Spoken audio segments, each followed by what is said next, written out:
प्यारे बच्चों, क्या आपको पता है वाष्पन क्या होता है और कैसे होता है?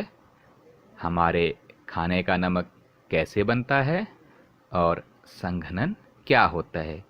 आइए जानते हैं इन सब प्रश्नों के जवाब।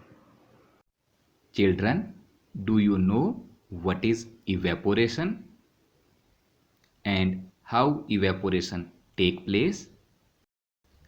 How the common salt is made? What is condensation? Let us know the answers of all these questions. Take some water in a beaker. एक बीकर में थोड़ा सा जल लें. Heat the beaker slowly. Beaker को धीरे धीरे गर्म करें.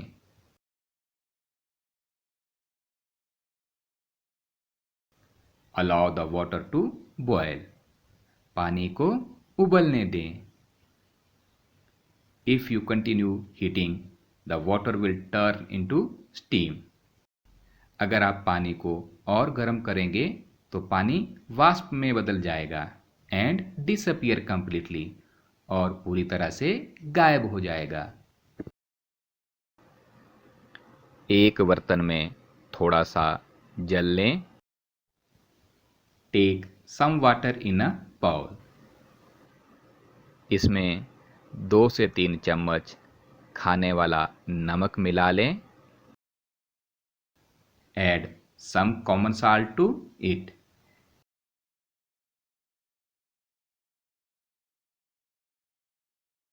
नमक को पानी के अंदर अच्छे से हिलाएं ताकि सारा नमक पानी में घुल जाए.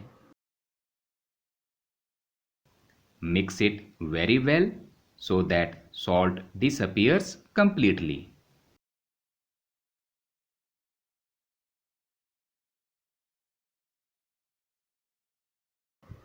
अब आग जला लें और धीरे धीरे पानी को गर्म करें. आप देख रहे हैं गर्म पानी के ऊपर कुछ निकलता हुआ दिखाई दे रहा है. यही वाष्प हैं.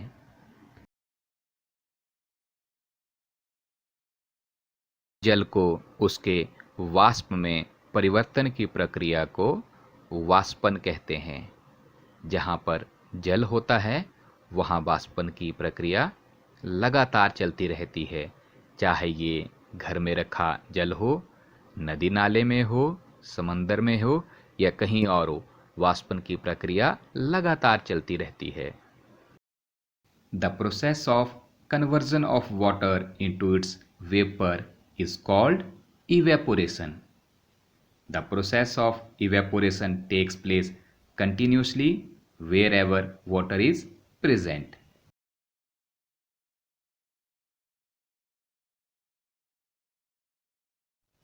The whole water vaporizes and left with only common salt that we have added.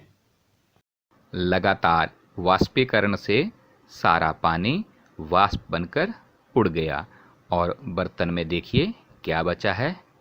अरे, ये तो वही खाने का नमक है.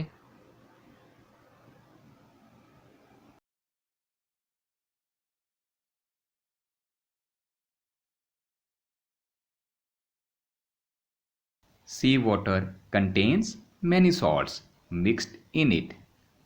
When sea water is allowed to stand in shallow pits, water gets heated by sunlight and slowly turns into vapor, and it left only with salt. Common salt is obtained from this mixture of salts by further purification. तो नमक बनाने के लिए समुद्र का जल हल्के हल्के गड्ढों में भर देते हैं. सूर्य के प्रकाश से जल वाष्पित हो जाता है और शेष बच जाता है लवण. इन लवणों में अनेक प्रकार के तत्व होते हैं, अतः इनके शोधन से बनता है खाने का नमक. चित्र में आप समुद्री जल से नमक प्राप्त करते हुए देख सकते. Let us use multiple methods of separation. आइए पृथक्करण की एक से अधिक विधियों का उपयोग करें। Take a mixture of sand and salt. रेत और नमक का मिश्रण लें। Add some water to it. में थोड़ा सा जल मिला लें। Now stir it. इसे अच्छे से मिला लें। Let it for a while. थोड़ी देर के लिए इसे ऐसे ही रहने दें। Now heavy particles will settle down. अब रेत के भारी कण नीचे बैठ जाएंगे, जिसे हम सेडिमेंटेशन यानी अवसादन कहते हैं। Now decant the mixture. अब मिश्रण का निस्तारण करें। So in this way sand has been separated from salt and water. इस तरह से नमक और पानी में से रेत अलग हो गया। To separate salt and water, put the water in a kettle. पानी को नमक से अलग करने के लिए पानी को एक केतली में डाल दें। And heat it. और इसे गर्म करें। कुछ समय बाद पानी उबलना शुरू कर देगा और केतली में से भाप बाहर निकलने लगेगा। Put a cold plate over this steam. इस भाप के ऊपर एक ठंडी प्लेट रखें। You will observe tiny droplets of water on plate. आप देखेंगे कि प्लेट के ऊपर पानी की छोटी छोटी नन्ही नन्ही बूंदें हैं, जो आपस में मिलकर बड़ी बूंदें बना रही हैं।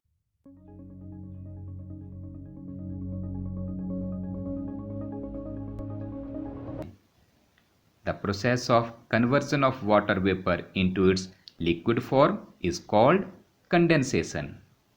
जल वाष्प से उसकी द्रव अवस्था में परिवर्तित होने की प्रक्रिया को संघनन कहते हैं। Salt will remain in the kettle after all water is evaporated. सारे पानी के भाप बन जाने के बाद केतली में सिर्फ नमक ही रहता है। दैनिक जीवन में वाष्पन से ही बादल बनते हैं और संघनन से वर्षा होती है।